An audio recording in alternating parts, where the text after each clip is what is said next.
O Mistério das Embalagens, Parte 5. White Rose.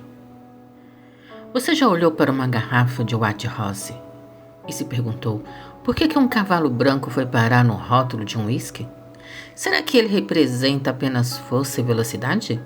Ou existe uma história muito mais antiga por trás desse símbolo?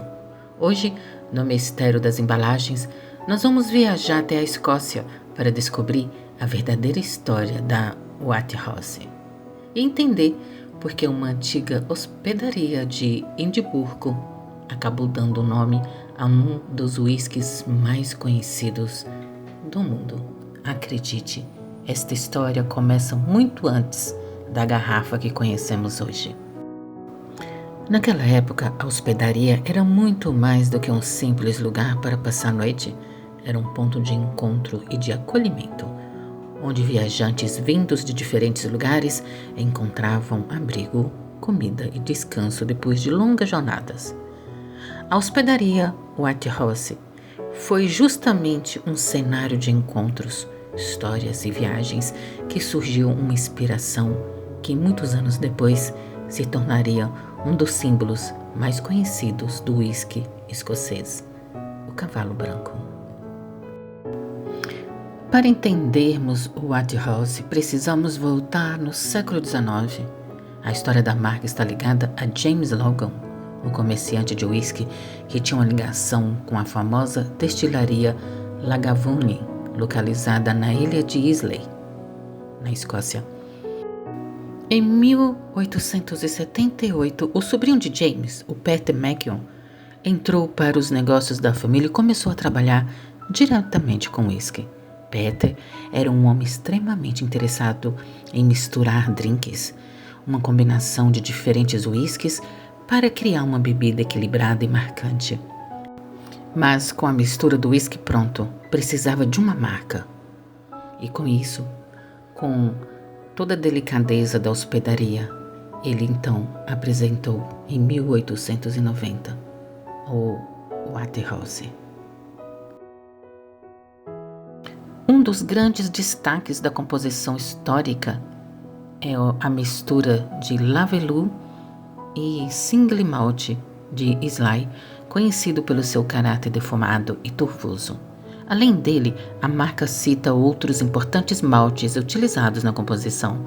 É justamente essa presença de maltes de personalidade marcante que ajuda a explicar o perfil mais encorpado e defumado associado ao White Rose. E o White Rose chegou a ser considerado um dos grandes blindes de sua época. E a marca também registra medalhas em competições internacionais. Com o passar do tempo, o cavalo deixou de ser apenas uma referência à hospedaria. Ele passou a representar a própria identidade do White Rose. A marca associa o cavalo a ideias como força, liberdade e rapidez. E isso combina perfeitamente com a história da antiga hospedaria, cavalos, carruagens, viajantes e longas estradas. Ou seja, o rótulo conta uma história. Quando você olha para aquela imagem, não está vendo apenas um animal, está vendo uma lembrança de uma época em que viajar significava pegar uma carruagem, enfrentar estradas difíceis e procurar uma hospedaria para descansar. O uísque White Rose tem 165 anos de história desde a sua criação em 1861. E atualmente quem é responsável pelo uísque White Rose é a Diageo, que é a maior empresa fabricante de bebidas alcoólicas, destiladas e cervejas do mundo, com sede em Londres, no Reino Unido, e a companhia foi criada em 1997. Ela possui mais de 200 marcas comercializadas globalmente.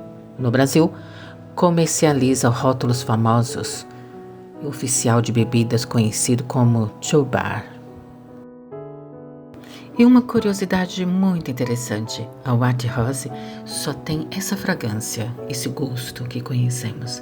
Porém, pesquisando, descobri que Em 1983 surgiu o Waterhouse Extra Fine, que foi lançada originalmente só no Japão.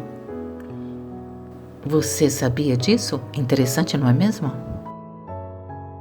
E na receita do Extra Fine está uma variante de 12 anos que preserva a alta proporção de maltes nobres, que caracterizam a identidade marcante da destilaria. E esta versão do Waterhouse Extra Fine foi simplesmente para os japoneses. Hoje em dia, os lotes originais dessa inauguração de 1983 tornaram-se itens raros de colecionador, altamente cobiçados em leilões de bebidas antigas. Atualmente, não se encontra mais esta bebida do Japão.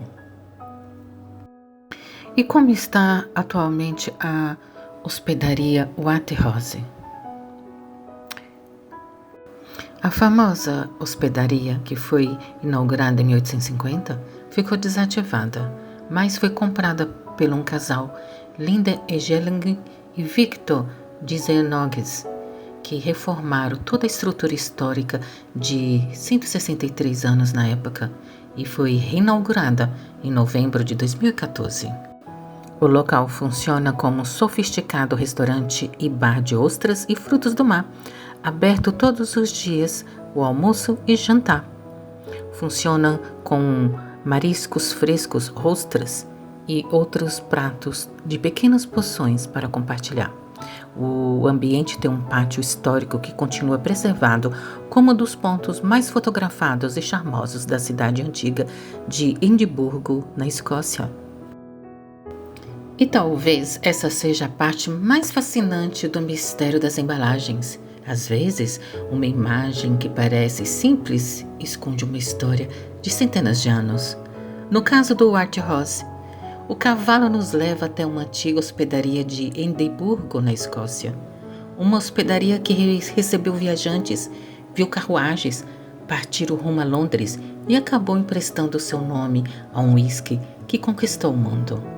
Então, da próxima vez que você encontrar uma garrafa de Waterhouse, lembre-se, aquele cavalo não está ali por acaso. Ele é uma pequena janela para o passado da Escócia. Eu sou a Luciane Farias e este foi mais um episódio de O Mistério das Embalagens. Se você gostou desta história, deixe seu like, se inscreva no canal e compartilhe com alguém que goste de curiosidades. Porque aqui, toda embalagem tem uma história para contar. Um grande abraço e até o próximo vídeo.